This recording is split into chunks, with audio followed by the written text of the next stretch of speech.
Political programme করার জন্য যখন উদ্যোগ নেই, অনেক জায়গাতে অনেক ফোন আসছে। না কারণ আমি মনে করি এখানে আরো যে ২ জন ক্যান্ডিডেট আছেন এখানে আপনার খন্দকার মাশরুকুর রহমান এবং আনিসুল হক তালুকদার খোকন। তারা দুজনেই আমি মনে করি আমার ভাই।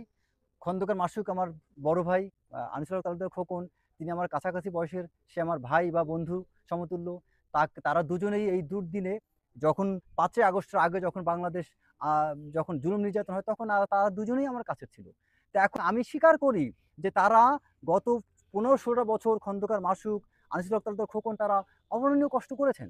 তাদের সেই কষ্টের প্রতি সম্মান জানিয়ে আমাদের ৩ জনকে এক থাকতে পরিচয় হলো আমি মেজর রিটায়ার্ড রেজাউল করিম। আমি বাংলাদেশ সেনাবাহিনী থেকে আ অবসরে আসার পর থেকে আমি বিভিন্ন সামাজিক কার্যকলাপ, বিভিন্ন সেবামূলক কর্মকাণ্ডের সাথে জড়িত আছি।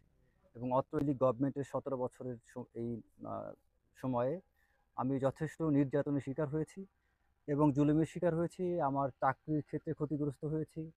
ইভেন ম্যাডাম খালেদা জিয়াকে দেখতে যাওয়ার কারণে আ যখন ২০১৫ সালে ২১শে ফেব্রুয়ারি যখন আমরা প্রতিবার সামরিক কর্মকর্তা যখন বালুর ট্রাক দিয়ে তাকে গৃহবন্দী করা হয়েছিল, ছাত্র আন্দোলনের সময় সরাসরি বিভিন্ন জায়গা থেকে হুমকি থেকে শুরু করে আমাকে বিভিন্ন সময়ে বিভিন্ন জায়গায় হাজিরা দিতে হয়েছে।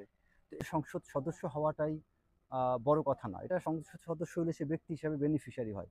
বাট একজন যোগ্য ব্যক্তি যদি সংসদ সদস্য হয়, যিনি সংসদে যেয়ে জনগণের সমস্যার কথা বলতে পারেন, তারই আমি মনে করি সংসদ সদস্য হওয়া উচিত।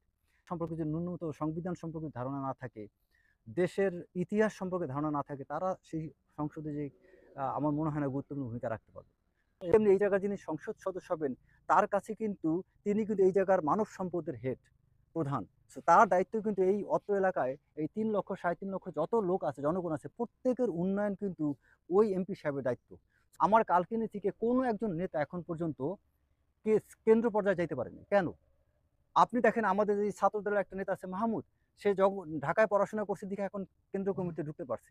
আমার এলাকার এখানে আশিকুর রহমান পলাশ, সে ঢাকায় পড়াশোনা করছে বিধায় কেন্দ্রে যেতে পারছে। খন্দকার মাশরুকুর রহমান, তিনি রাজেন্দ্র কলেজে ভিপি ছিলেন বলে কেন্দ্রে যেতে পেরেছেন। কালকিনির কলেজে পড়াশোনা করা, কালকিনিতে ছাত্রদল করে কোন ছেলেটা কেন্দ্রের নেতা হয়েছে বলতে পারবেন কেউ আপনারা? কোন সাংবাদিক, আপনারা তো সবাই আছেন, কেউ বলতে পারবেন না। কোন বিএনপির নেতা বলেন করে মাদারীপুরের সে সভাপতি হয়েছে? কাউকে পাবেন না। তার মানে অভিভাবক, তিনি তার নিজের স্বার্থের কথা চিন্তা না করে, যিনি তার সমাজের এই আয়নায় একটা আয়নায় যখন আমি আয়নার সামনে যখন দাঁড়াই তখন আমার পোশাক যদি